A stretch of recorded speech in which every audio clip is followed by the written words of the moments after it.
Pendant toute la semaine, c'est François du restaurant Saveur Nature à Remiremont qui nous ouvre les portes de sa cuisine. On s'occupe de la première recette de cette semaine.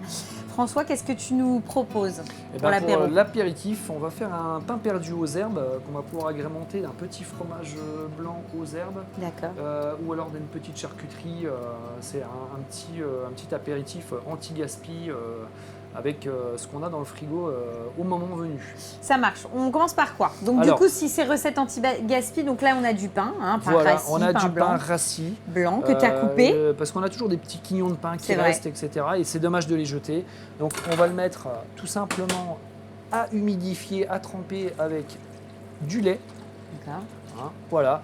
Et ça, pour que ça puisse bien récupérer, on va le laisser une petite nuit au frigo. D'accord, donc on le fait en amont. C'est ça. Et puis après, on le laisse au frigo 24 heures en gros. Oui, enfin, voilà, au moins une nuit, 12 heures. Une bonne nuit. D'accord. Voilà. Et à la fin, ça donne ça. Ce pain, on voit qu'il est tout, donc gorgé il faut de vraiment lait. Qu'il soit gorgé de... Il faut qu'il soit tout mou en fait, pour qu'on puisse bien tout mélanger. Ok. Et ensuite, dans ce pain-là, on a déjà le liquide, donc le lait. On va en rajouter en fait du goût. Alors ça va dépendre de ce qu'on a. Tout le monde a un peu d'échalote ou un peu d'ail ou un peu d'oignon. Donc on là, met un petit peu d'échalote. On a de l'ail parce que on va relever un petit peu tout ça. Oui, parce que l'idée, on est d'accord que de toute façon, voilà, un pain rassis c'est relativement neutre. C'est ça. Voilà. Là, tu veux apporter du goût et du peps. Du goût, de la fraîcheur, du peps, tout ce qu'on a. Donc là, tu as quoi? Des herbes alors des herbes. Alors j'avais un peu d'aneth, j'avais un peu de persil, j'avais un peu d'oseille. J'ai pris tout ce que j'avais, je l'ai haché, j'ai mis un petit peu d'huile d'olive pour pouvoir le garder. Et puis du coup, on va pouvoir mélanger tout ça. Pour donner un petit peu plus de caractère, on va donner un petit peu de fromage dedans. Alors pourquoi ce fromage-là? Parce que on a tous un petit peu, vous savez, le bout de la tome là qui est là. Avec la croûte qu'on jette. Alors c'est bien dommage parce que quand on a un beau fromage fermier comme ça, ça a beaucoup de goût la croûte. Donc j'ai râpé la croûte avec. Ah oui, on la et voit ça pas, donne ça. Et ça donne beaucoup de goût. Donc on va mettre. Oui, donc on va dire, l'idée c'est d'utiliser en tout cas un fromage. Il reste la croûte, même un comté, souvent, en plus le comté, la croûte, elle est dure en plus.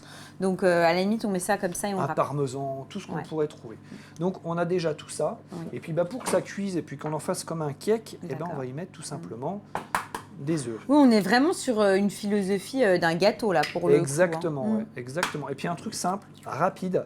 Vous allez voir, pour l'apéritif, vous savez, on se pose toujours plein de questions, faire des toasts, on va faire quoi? On va faire une petite verrine. Eh bien non, là, on ne s'embête pas. On va tout mélanger. Il n'y en a pas pour très très longtemps. Et puis une fois que tout est mélangé, on va le mouler. D'accord. Et le cuire au four. D'accord. Donc là, tu mélanges. Voilà. On mélange. Là, tu vas l'assaisonner aussi. Tu vas mettre un peu de sel, un peu de poivre. Un peu de sel, un peu de poivre. Alors attention, pas de trop, parce que le pain à la base, il est déjà assaisonné en sel. Oui. Et puis le fromage aussi. Et le fromage aussi. Donc on va en rajouter un tout petit peu parce qu'on a quand même rajouté pas mal de liquide et d'œufs. Voilà. Est-ce que tu veux quand même conserver la mâche du pain ou non? L'idée c'est un peu de l'écraser aussi. Alors l'écraser, on va avoir des morceaux dedans, c'est normal, ça va te faire un peu comme un cake, comme un marbré si tu veux. Bon là tu es resté effectivement sur une recette où il n'y a pas de viande, mais on peut imaginer de mettre des lardons comme un cake salé. Tout à fait. Après, c'est une base et on peut la décliner, j'ai envie de dire, à l'infini. On peut la décliner à l'infini pour l'apéritif, mais aussi tout simplement le soir pour un plat léger. Tu te fais un petit bol de soupe. Voilà, une bol de soupe, une belle tranche de pain de pudding comme ça, avec un bout de fromage par exemple en plus, ou alors une petite charcuterie, et là tu as un plat sympa. Donc une fois que tout est bien mélangé, et tout simplement on va remplir notre moule à cake. D'accord. Que tu as préalablement beurré, avec un petit papier sulfurisé, vous savez, un petit papier cuisson comme ça pour pouvoir le démouler plus facilement. C'est toujours une petite sécurité. Donc là, on l'a quasiment terminé. On va le passer en cuisson. Alors, combien de temps à combien? Alors, on va le cuire à 180 degrés. Il ne faut pas non plus trop le mettre fort.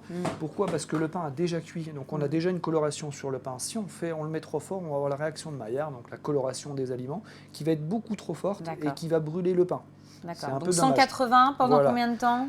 45 minutes à 1 heure. D'accord. Si on voit qu'il est trop tremblotant, on peut le laisser un petit quart d'heure de plus. Ça gêne absolument pas. Et en finalité, après, ça donne ça. En finalité, après la cuisson, ça donne ça. Et donc, nous, là, on va le couper et puis le dresser façon apéro et puis voir ce que ça donne. Exactement.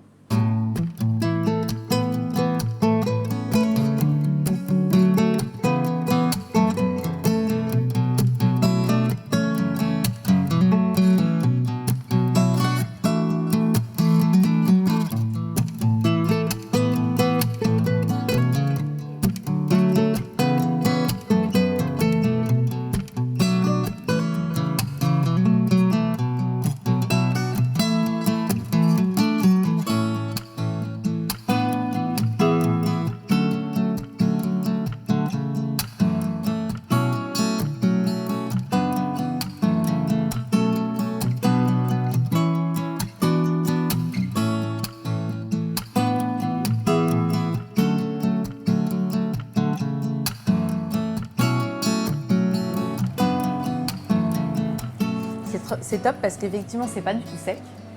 À l'inverse d'un cake qui peut parfois être un peu étouffe chrétien.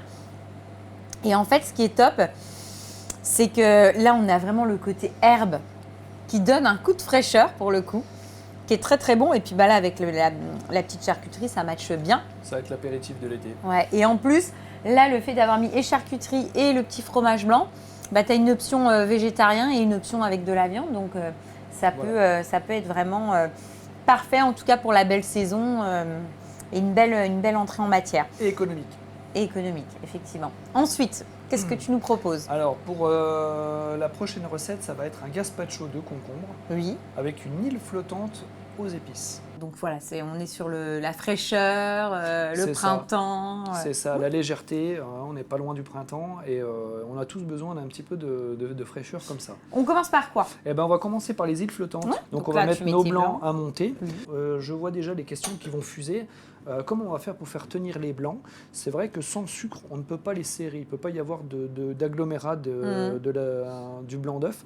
Donc du coup, on va remplacer tout simplement le sucre par un peu de miel. Ah, super. Qui va être pas mal pour pouvoir du coup faire serrer les blancs, mais du coup qui va bien aller avec les petites épices. Miel épices. Les petites épices marocaines, parce que je trouve que c'est sympa et ça va bien avec le concombre. D'accord. Du coup, on va monter les blancs. Oui. Et on les serrera au miel. Avec les miels et après on met les épices. Donc là, on va monter et puis à la limite, je prends ça et ça. Hein? C'est ça. Donc hop. Donc tu fais démarrer, on démarre en tout cas tranquillement. Tu vois, on commence à voir les petites bulles qui se forment. Ça veut dire que les blancs commencent à s'éclater un petit peu. On va avoir une liquéfaction. Puis il y a l'air qui va rentrer. C'est ça. On peut mettre une toute petite pincée de sel si on en a envie, mais nous, comme on va en rajouter un peu après, on n'en a pas forcément besoin. Et on augmente au fur et à mesure. D'accord. Et on voit en fait la mousse qui commence à se créer. Entre temps, on va mettre en route notre cuisson. On va les mouler dans des petites timbales comme ça. Et on va les cuire à la vapeur pendant 4 ou 5 minutes. Alors si on n'a pas un système comme ça, tu fais quoi? Au couscoussier? Non, le micro-ondes travaille très bien aussi. Et après, là, tu rajoutes ton miel. Donc là, tu es sur un miel de quoi? Alors ça, c'est un miel de châtaignier. D'accord. Il est un peu fort. Et justement, ça va donner une espèce de robustesse un peu à notre produit. Ouais, donc tu mets l'équivalent de... T'en mets pas mal quand même. Hein. Ouais, parce qu'en fait, quand on garde bien le batteur, il va déjà en projeter un peu sur les bords. Donc ça permet en fait d'en avoir. Et puis ça va donner du goût aussi. Et donc là, ces épices, c'est quoi? Alors ça, c'est les épices marocaines. Vous savez qu'on se sert pour le couscous, pour les choses comme ça. Et ben en fait, on va les mettre dans ce blanc d'œuf. Ça va donner un petit peu un arôme oriental qui va très bien aller avec le goût un peu du concombre, un peu le goût haut, tu vois, très très fraîcheur, très printanier. Ah là, ça y est, ça commence à se serrer. Là, on est pas mal, on voit, il commence à avoir des traits. On voit le fouet qui laisse sa trace. On va pouvoir mettre tout doucement. On va pas tout mettre parce qu'après ça va être un petit peu costaud. Alors quand on est un peu pris par le temps, des fois on fait pas mal de petites choses à côté. Pour des blancs d'œufs, on peut tout simplement baisser la force du batteur et on le laisse tourner comme ça pendant quelques minutes. Ça nous permet des fois de terminer ce qu'on est en train de faire. Voilà. Donc là, on a fini. On va pouvoir tout simplement sortir ça. Donc ça, c'est bon. Et donc là, tu vas rajouter... Je rajoute un petit peu de sel parce que il faut quand même bien l'assaisonner. Et puis après, tu remélanges. Remélanger avec le miel qu'on trouve sur le côté. Voilà. D'accord. Et après, on va les mouler tout de suite. Et on les moule tout de suite. Donc, on prend notre petite verrine. D'accord, que tu remplis. Voilà, on remplit bien. Donc, tu n'as même pas besoin de mettre un petit peu d'huile, de choses comme ça? Non, parce que ça va se rétracter quand ça va refroidir, en fait. Le blanc d'œuf va se rétracter. On va remplir nos petites timbales et après, on va le mettre en cuisson pendant 4 à 5 minutes. Il y a une technique toute simple pour savoir si c'est cuit. On va toucher le blanc d'œuf et il ne devrait rien avoir sur le dos. D'accord. À part un peu d'humidité si vraiment, voilà, mais ça ne devrait pas coller. D'accord. On essaye d'éviter de faire des petits trous d'air comme ça, on tasse bien. Donc là, on va passer les îles flottantes, les blancs d'œufs en cuisson à la vapeur. Et après, on fait notre gazpacho de concombre. Et après, on n'a plus qu'à goûter. Plus qu'à déguster.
top parce que, mine de rien, il y a du peps avec la moutarde du gazpacho, les petites épices.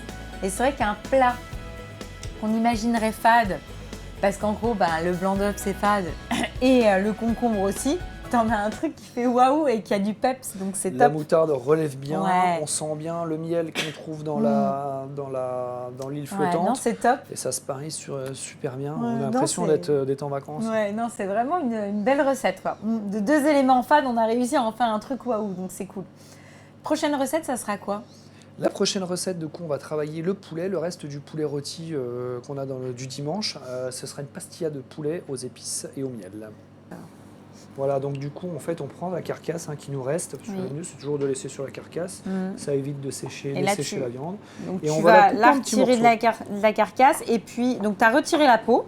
C'est ça. Et puis là, tu coupes en dés, mais pas trop petit non plus, puisque l'idée, c'est quand même qu'on retrouve la mâche du poulet, quoi. Exactement, exactement. Qu'on ait quelque chose qui, dans ton cul de poule. Qui soit intéressant au niveau texture. Alors là, on peut mélanger. Et ce qui est bien, c'est qu'on peut mélanger, du coup, vous savez, le blanc que tout le monde veut. Oui. Et puis la cuisse que personne ne veut ou très peu veulent.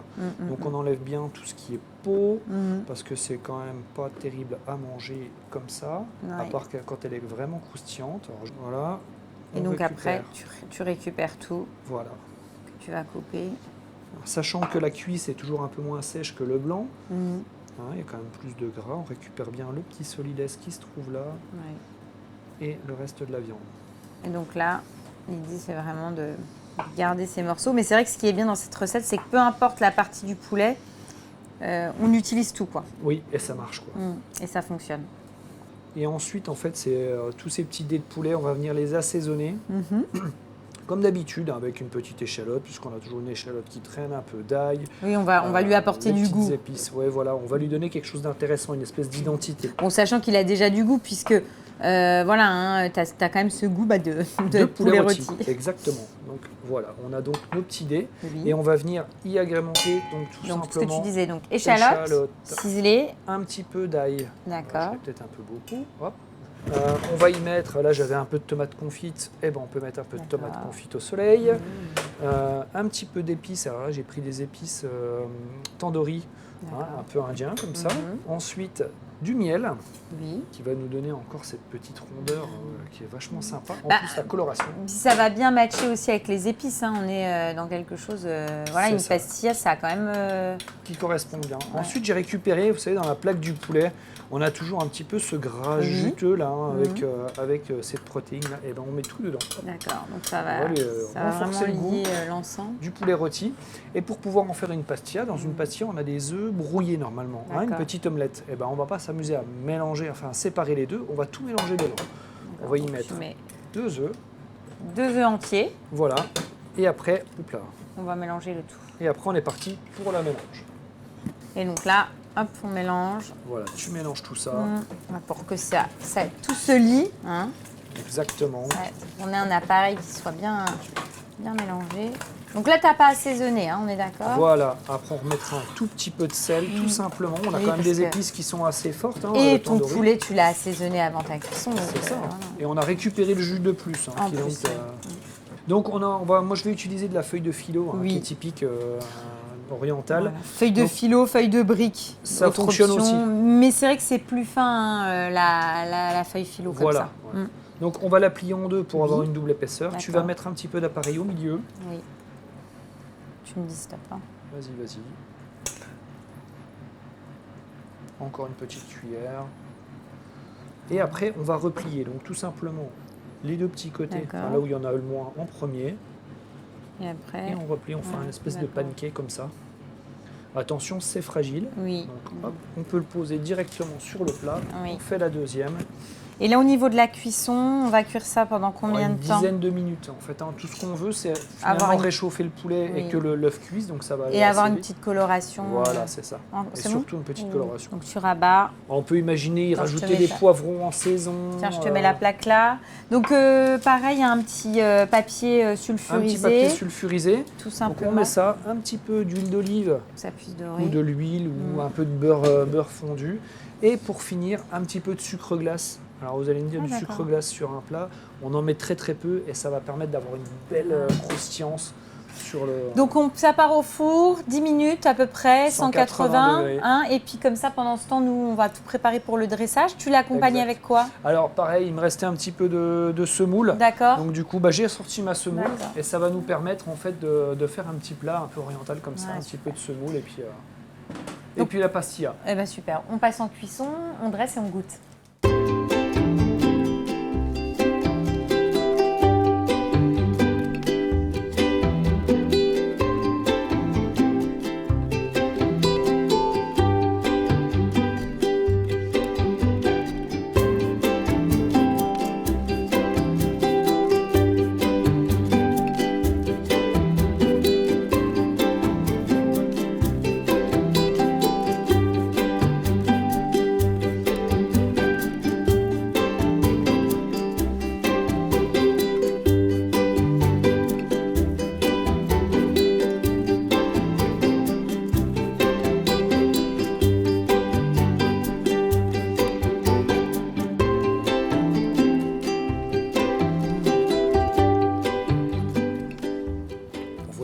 Ouais, c'est vraiment très bon. Alors là, comme ça, tu as les épices, le miel, c'est très bon.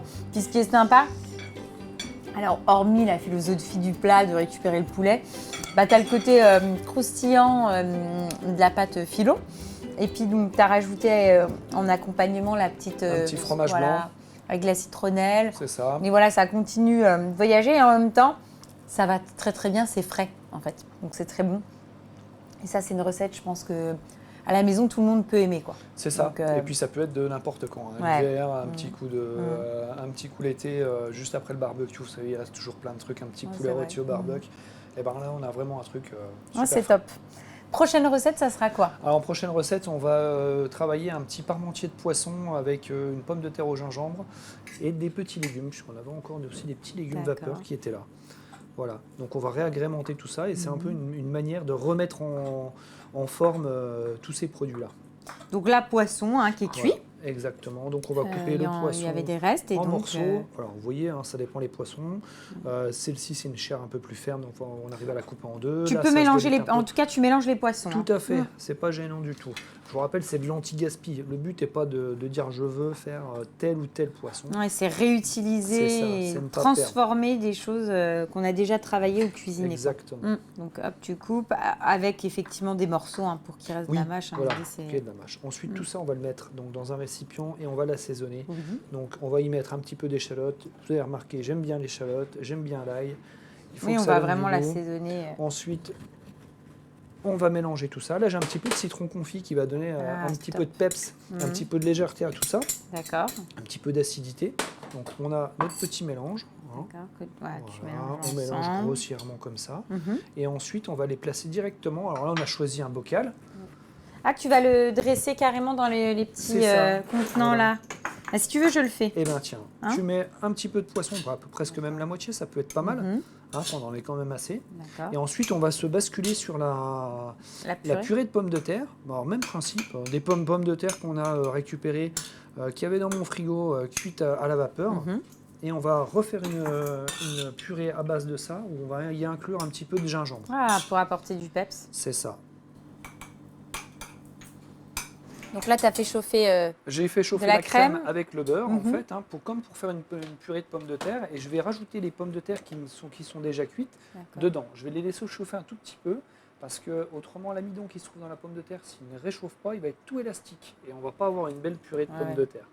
Donc là, tu mets tes pommes de terre. Je mets mes pommes de terre dedans, en faisant attention de ne pas en mettre partout. Je laisse chauffer un petit peu. Voilà. Je vais avoir une purée qui est un peu purée grand-mère avec des morceaux très sympas.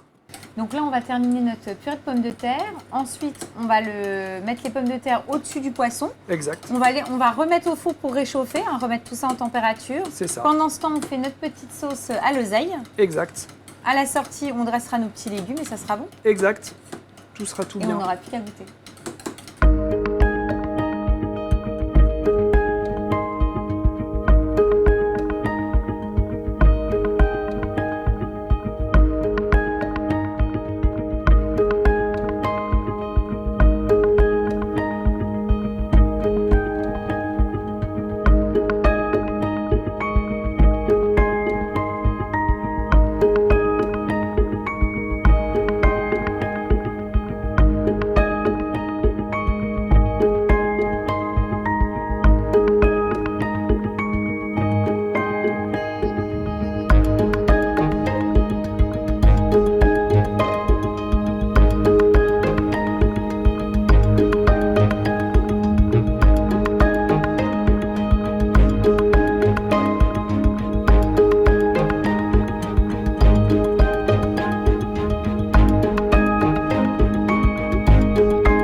top.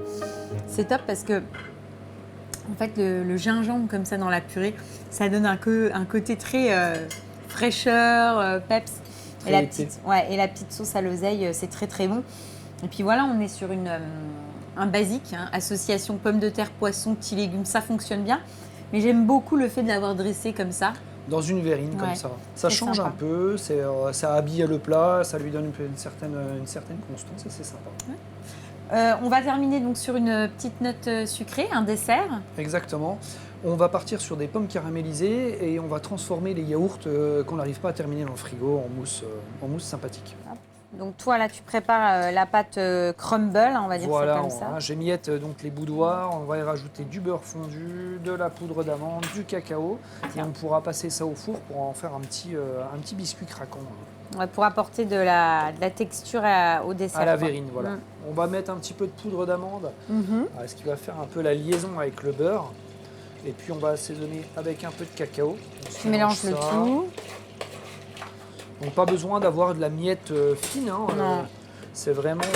oui, on casse ça grossièrement. Voilà, on casse ça grossièrement, hop, pour que déjà le boudoir puisse absorber aussi un petit peu le beurre. Donc on a fait fondre le beurre. Et là, donc tu le mets sur ta préparation. Voilà. Et tu vas mélanger ensemble. Et on mélange tout ça. Et après, tu vas le passer en cuisson. Voilà, on va le mettre sur une plaque et on va le mettre en cuisson pendant pour un que ça petit quart d'heure, torréfie et que ça... Voilà, ça va cuire aussi un petit peu la poudre d'amande, ça va enlever un petit peu l'humidité, puis on va se retrouver avec un petit biscuit, un petit crumble sympa. Donc là, c'est bon. Je verse sur la plaque. Oui. Voilà. Donc tu étales un petit peu. Oui. Et voilà, on va pouvoir enfourner. À combien, pendant combien de temps? 180 degrés pendant une bonne quinzaine de minutes. D'accord. Ça, c'est bon. Le crumble donc, est en cuisson. C'est fait. On va attaquer le caramel. On met donc un peu de sucre directement dans la casserole. Et on peut rajouter une petite pointe d'eau qui va permettre de faire monter rapidement la température du caramel. Donc là, c'est bon. Donc voilà, tu vois, on a le caramel qui a un tout début de caramel. On peut mettre les pommes dedans. On met les pouces par le dessus. Voilà. Et voilà. Voilà. Et on va les laisser un petit peu. Donc là, tu les enrobes. Voilà. Et on va les laisser un petit peu compoter sur le feu. Alors quand tu dis un petit peu, c'est-à-dire tu veux vraiment qu'elle compote ou... Parce que si on a une compote, on n'aura plus de mâche. J'aime bien, c'est avoir un petit peu de mâche. Surtout là, on a de la pomme qui est super juteuse. C'est important de garder tout ça. Donc là, on les remet un petit peu au chaud. 5-10 minutes. Et pendant ce temps, tu termines ta... Je termine ma petite crème fouettée. Donc crème fouettée qui va servir finalement à donner un côté très aérien à ton yaourt. Exactement, voilà. Ce fameux yaourt, vous savez, qui traîne souvent dans le bac à la date fromage. Est limite. Ouais, c'est ça. Et on ne sait jamais quoi en faire. On se dit qu'on va les manger, puis on ne les mangera pas.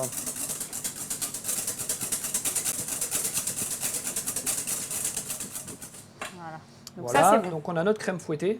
Ensuite, on va pouvoir mélanger donc notre yaourt, sucre, vanille et zeste de citron. Donc on va terminer notre préparation avec le yaourt, qu'on va assaisonner avec sucre, citron, vanille. On va mélanger les deux appareils pour avoir ce côté très très léger. Et puis après, on n'a plus qu'à faire l'assemblage puisque les pommes seront compotées. Le crumble sera cuit, on n'aura plus qu'à les mietter. Et le montage, tu vas le faire quoi, dans une petite verrine? Dans une verrine, ouais. Ben voilà, verrine, et puis après on passe au meilleur moment, la dégustation.